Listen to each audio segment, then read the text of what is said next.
दोस्तों, हमारे भारत के हॉन्टेड प्लेसेस की जब बात होती है तो उसमें भानगढ़ किले का नाम सबसे ऊपर आता है। राजस्थान में मौजूद इस 500 साल पुराने किले का लोगों में कुछ ऐसा खौफ है कि यहाँ पर लोग दिन में भी जाने से कतराते हैं। और यहाँ तक कि कहा जाता है कि रात के समय में जो कोई भी इस किले में जाता है वो फिर कभी भी वापस लौटकर नहीं आता। इसीलिए सरकार ने भी खुद बाकायदा बोर्ड लगाकर रात के समय में इस किले में जाने से प्रतिबंध लगाया हुआ है। और दोस्तों, खौफ का आलम तो यह है कि रिजर्व्ड एरिया घोषित किए जाने के बावजूद भी भारतीय पुरातत्व विभाग ने डर की वजह से आज तक यहाँ पर अपना ऑफिस नहीं बनाया है। तो फिर भानगढ़ के इस किले का इतिहास क्या है और आखिर क्यों आज इसको इतना ज्यादा खौफनाक और भुतहा माना जाता है, ये सब हम हमारी आज के इस वीडियो में आपको बताने वाले हैं।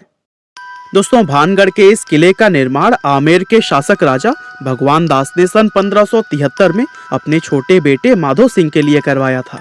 उस समय यह किला पूरी तरह से खुशहाल हुआ करता था और इस किले के अंदर व इसके चारों तरफ लोगों की घनी आबादी रहा करती थी।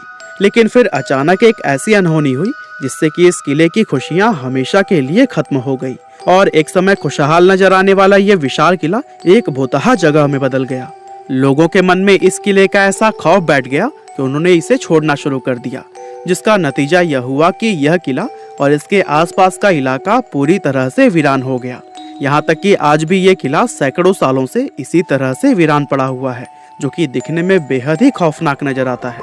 इसके बारे में लोग यह बताते हैं कि किले से लोगों के चीखने, चिल्लाने, रोने और घुंघरुओं की रहस्यमयी आवाजें आती हैं। साथ ही बहुत से लोग यह भी दावा करते हैं कि जो कोई भी इस किले में रात के समय गया है वो फिर कभी भी वापस लौटकर नहीं आया है। और यही वजह है कि दिन में भी बहुत कम लोग ही इस किले के अंदर जाने की हिम्मत कर पाते हैं। अब ऐसे में ये सवाल तो मन में जरूर आता है कि आखिर इस किले के साथ ऐसा क्या हुआ था कि इसको इस तरह से शापित और भुतहा माना जाने लगा। असल में इस किले के हॉन्टेड होने के पीछे लोगों द्वारा एक नहीं बल्कि कई अलग अलग कहानियां बताई जाती हैं। लेकिन उन सभी में सबसे फेमस, जिस पर लोगों द्वारा सबसे ज्यादा भरोसा किया जाता है, वो है राजकुमारी रत्नावती की कहानी। कहते हैं कि जब इस किले का निर्माण करवाया गया था तब इसमें रत्नावती नाम की एक बेहद खूबसूरत राजकुमारी रहा करती थी। उस समय राजकुमारी रत्नावती की उम्र 18 साल थी और उनकी खूबसूरती की चर्चाएं दूर दूर तक हुआ करती थी। उनकी सुंदरता की वजह से ही बहुत से अलग अलग सियासतों के राजकुमार उनसे शादी करने की इच्छा रखते थे, जिसके चलते अक्सर ही राजकुमारी रत्नावती के लिए शादी के प्रस्ताव आते ही रहते थे। लेकिन राजकुमारी ने तब तक किसी के भी प्रस्ताव को स्वीकार नहीं किया था।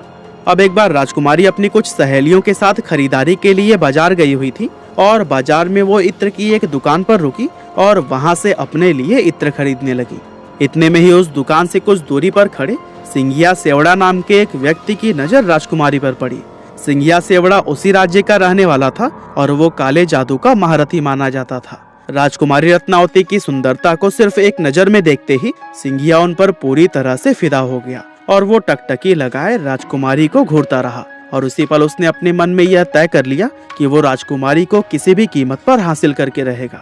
अब चूंकि वो तंत्र मंत्र और काला जादू जानता था, इसीलिए उसने राजकुमारी के पसंद किए हुए इत्र की बोतलों में से एक बोतल चुपके से उठाई और उस बोतल पर कुछ तंत्र मंत्र करके उसे धीरे से वापस उसी जगह पर रख दिया। असल में वो अपने तंत्र विद्या की मदद से राजकुमारी को अपने वश में करना चाहता था और उसका ये प्लान काफी हद तक सफल भी हो गया, क्योंकि राजकुमारी ने उसे इत्र के साथ छेड़छाड़ करते हुए देखा भी नहीं था। और फिर राजकुमारी इत्र की शीशी लेकर अपने किले की तरफ वापस जाने लगी। साथ ही सिंघिया सेवड़ा भी छिप छिप कर राजकुमारी का पीछा करने लगा। हालांकि अभी राजकुमारी सिर्फ कुछ दूर पहुंची ही थी, तभी उनकी एक सहेली ने उन्हें बताया कि एक अनजान व्यक्ति ने इत्र की शीशी पर तंत्र मंत्र किया हुआ है। असल में राजकुमारी की उस सहेली ने सिंघिया सेवड़ा को इत्र की शीशी पर काला जादू करते हुए देख लिया था, लेकिन वो डर की वजह से दुकान में कुछ भी नहीं बोल पाई थी। अब राजकुमारी को जैसे ही काले जादू की बात पता चली तो उन्होंने वो इत्र की शीशी रास्ते में पड़े हुए एक विशाल आकार के पत्थर पर दे मारी। पत्थर पर पड़ते ही वो शीशी टूट गई और सारा इत्र उसी पत्थर पर बिखर गया। और दोस्तों, इस तरह से इत्र पर किया गया वो काला जादू उस पत्थर में आ गया, जिसके बाद से वो पत्थर खुद ब खुद लुढ़कते हुए सिंघिया सेवड़ा की तरफ बढ़ने लगा।